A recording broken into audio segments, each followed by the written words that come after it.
Hi అందరికీ నమస్కారం. ఇంకో కొత్త స్టోరీతో నేను మీ ముందుకు వచ్చేసాను. స్టోరీ నేమ్ ఏంటో తెలుసా? నాకేమవుతోంది.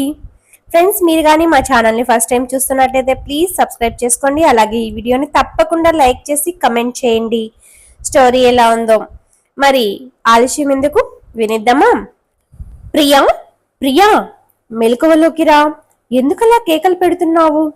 నా భుజం పట్టి కుదుపుతూ అడిగాడు నా భర్త తరుణ్. ఉలిక్కి పడ్డాను. నేను మంచి నిద్రలో ఉండగా తరుణ్ నన్ను లేపాడు. ఏమైంది తరుణ్, ఎందుకు లేపావు అంటూ లేచి కూర్చోబోయాను. వెంటనే లేవకు, కాస్త రిలాక్స్ అవ్వు అంటూ నన్ను ఆపబోయాడు. నేను అతని చేతుల్ని నెట్టేస్తూ బెడ్ మీద లేచి కూర్చున్నాను. ఇప్పుడు చెప్పు తరుణ్, అసలు ఏం జరిగింది అని అడిగాను. అతను నా ముఖంలోకి ఆశ్చర్యంగా చూస్తూ, అంటే జరిగింది నీకు నిజంగా గుర్తుకు రావడం లేదా అని అన్నాడు. కామెడీలు చేయకు తరుణ్, నువ్వు మరేదో ఉద్దేశంతో లేపి ఉంటావు. మంచి నిద్రను పాడు చేస్తావు అన్నాను కాస్త కోపంగా. బీ సీరియస్ ప్రియా, మరోసారి అడుగుతున్నాను, నిజంగా నీకేమీ గుర్తుకు రాలేదా అన్నాడు మళ్ళీ ఒకసారి తరుణ్. అతని గొంతులో తీవ్రతను చూస్తుంటే నిజంగానే ఏదో జరిగి ఉంటుంది అనిపించింది ప్రియకి. ప్రామిస్ తరుణ్, డిన్నర్ అయ్యాక కాస్త తల తిరుగుతున్నట్లు అనిపించింది.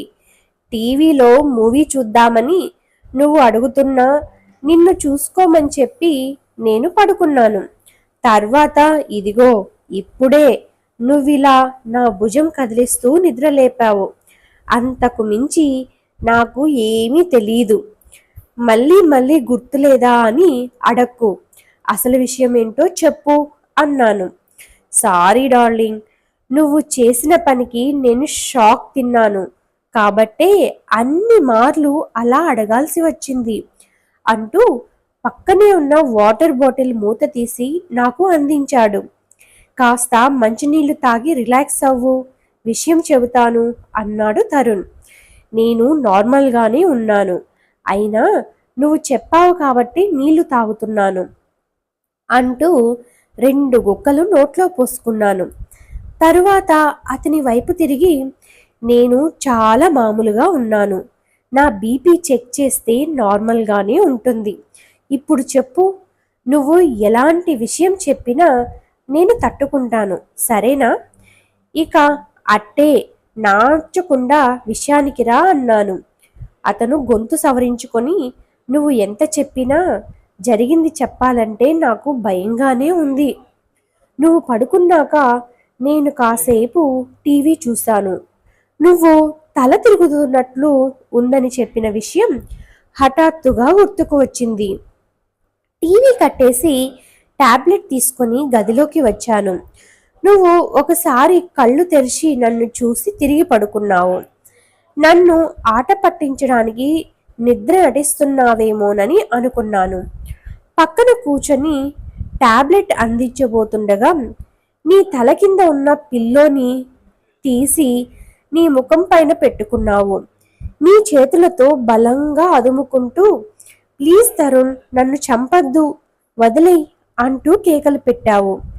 నిన్ను కదిలించి లేపడానికి ప్రయత్నిస్తున్న నన్ను ఎంత బలంగా నెట్టావంటే ఆ విసురుకి నేను మంచం మీద నుండి వెనక్కి పడిపోయాను.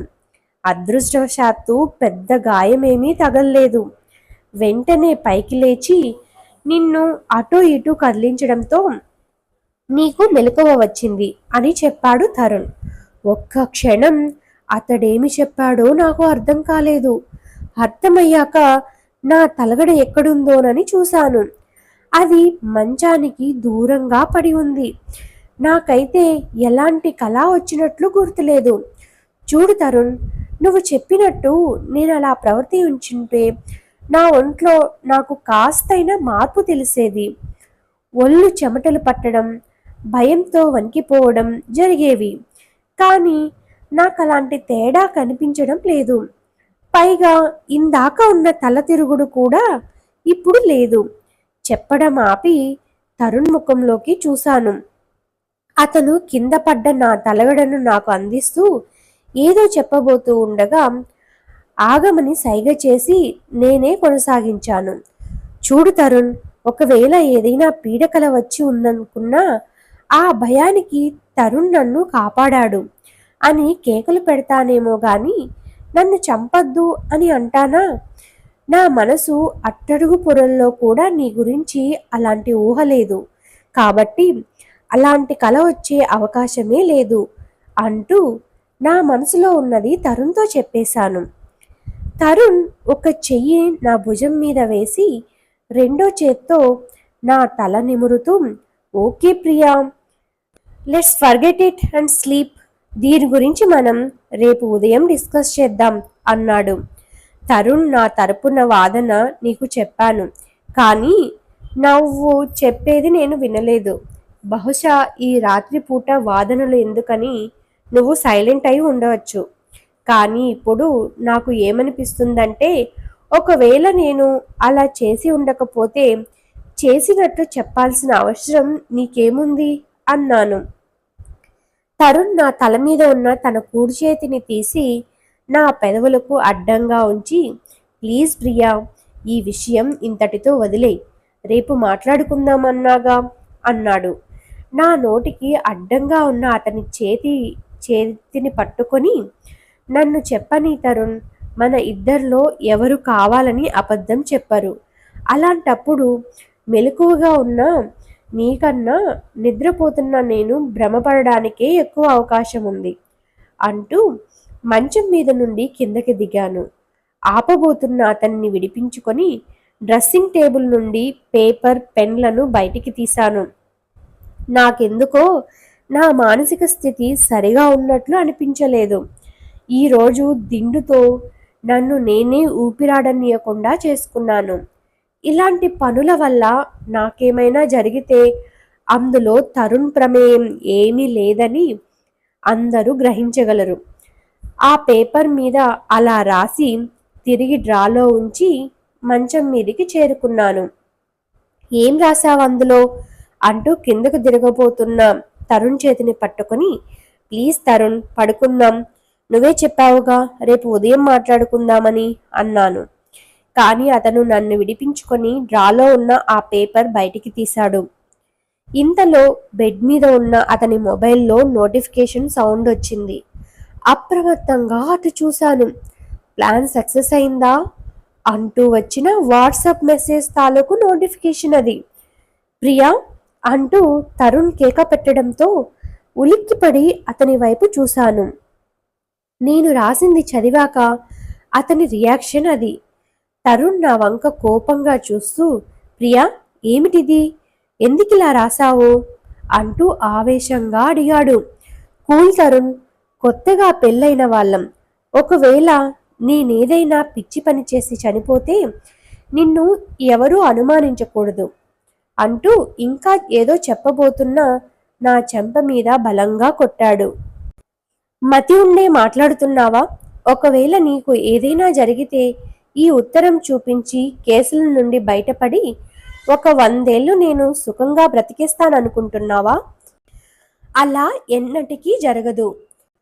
నువ్వు లేని ఈ లోకంలో నేను ఒక్క క్షణం కూడా ఉండను అంటూ ఆ పేపరును ఉండలా చుట్టి విసిరేశాడు.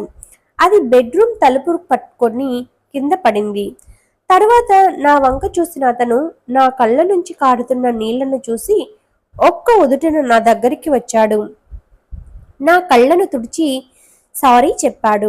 తరుణ్, ఈ కన్నీళ్లు నువ్వు కొట్టినందుకు కాదు, నీకు నా మీద ఉండే అభిమానం తెలుసుకొని ఏడుపు ఆపుకోలేకపోయాను అంతే అంటూ అతన్ని కౌగలించుకున్నాను.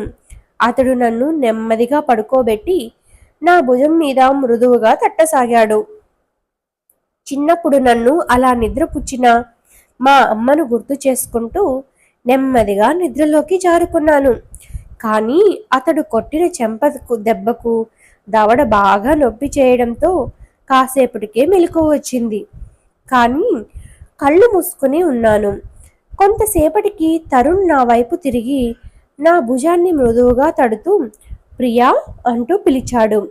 నేను ఇప్పుడు లేస్తే ఈ రాత్రంతా నాకు సారీలు చెబుతూ ఉంటాడు అని నేను నిద్ర నటించాను. కొంతసేపటికి అతను మంచం దిగుతున్నట్లు గమనించి కన్ను కొద్దిగా తెరిచి చూశాను. అతను డోర్ దగ్గరికి వెళ్ళి కిందకి వంగి ఏదో తీసుకోవడం గమనించాను. తరువాత ఒకసారి నా వైపు తిరిగి చూసి బెడ్రూమ్ డోర్ తెరుచుకొని శబ్దం కాకుండా బయటకు వెళ్ళి తిరిగి డోర్ నెమ్మదిగా మూశాడు. అతడు వెళ్ళగానే దిగ్గున పైకి లేచి డోర్ దగ్గర పడి ఉన్న పేపర్ కోసం చూశాను. అది అక్కడ లేదు. ఒక్కసారిగా నా గుండె జల్లుమంది. నా ఎదురుగా ఆ పేపర్ని నలిపి పారేసిన అతను తిరిగి దాన్ని తీసుకొని బయటకు వెళ్ళాడు. ఎక్కడో భద్రపరుస్తాడు.